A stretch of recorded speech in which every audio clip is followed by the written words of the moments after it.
Broadly, that's the tale. Let me bring on board Pravin Chaudhari, Managing Director at Kansai Nerolac Paints, joining us this morning. Pravin, very good having you. Strong set of numbers, growth driven by industrials and decorative. First question is, how's rural behaving, and can industrials and decorative support that kind of momentum that you're seeing? Yeah, good morning to all of you. Thanks for having me. Yes, indeed. In terms of decorative, we have seen a very secular growth across metros and rural, and that is pretty healthy. Since last quarter, which is quarter four, we have seen this pickup, and I think that continues in quarter one also. And looking at the current trend, we believe that quarter two should also be fine as far as demand is concerned.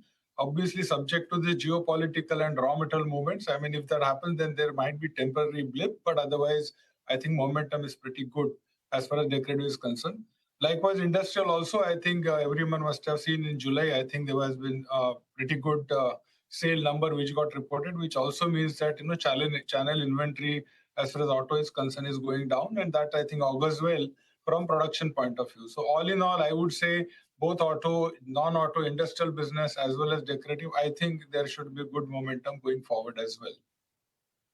Pravin, though your EBITDA margins came in at about 13.8%, slightly subdued, right? With industrial price hikes needing a quarter more to reflect, I guess, when would you say that your margins would fully normalize?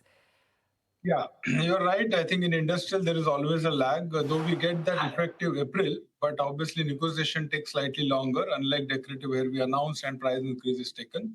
So I guess quarter two, I think we should be pretty hopeful that most of the accounts will get closed, and there'll be some which will remain, which might get closed in quarter three. But I think we are looking at another runway of about 90 to 100 odd days, where I think entire pass-through should happen.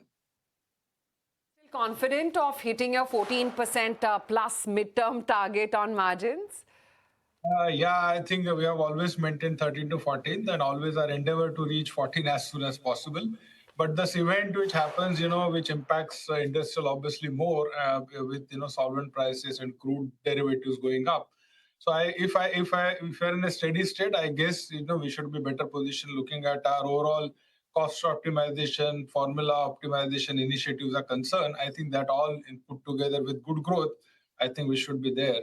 That's our endeavor, and let's see how things pan out.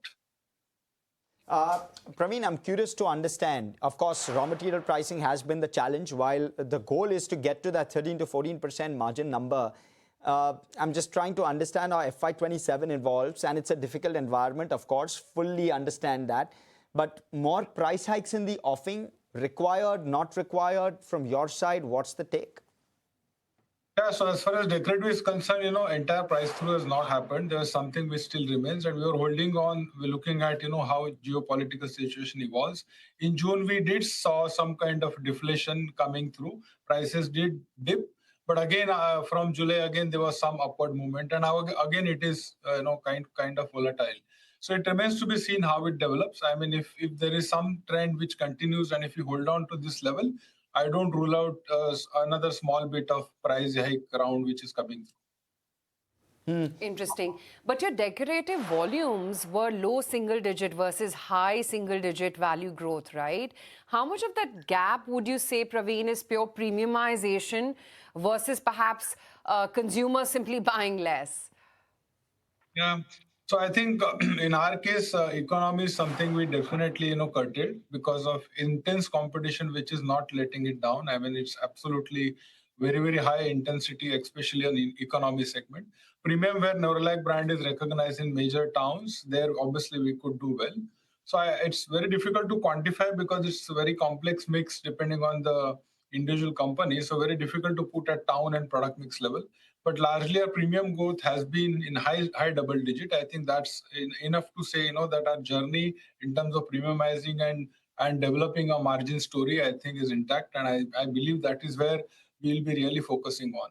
The short-term, volume dip or, not being comparable to industry is fine, as long as we are confident that underlying drivers or parameters that we are pushing through are performing well.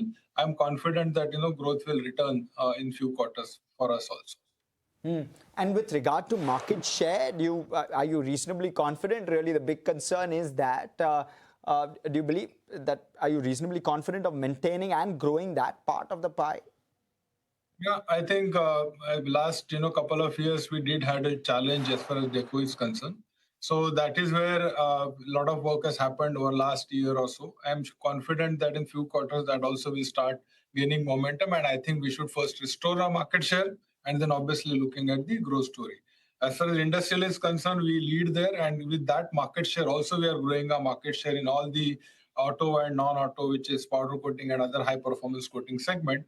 I think that augurs very well when we have such a balanced portfolio that in this short term, when there is a challenge on one portfolio, I think we're able to balance it and have company go through this and have those muscles which we can obviously use for decorative push. Interesting. Okay, great to then have you today on the show. Thank you so much for your time, Praveen. Good speaking with you.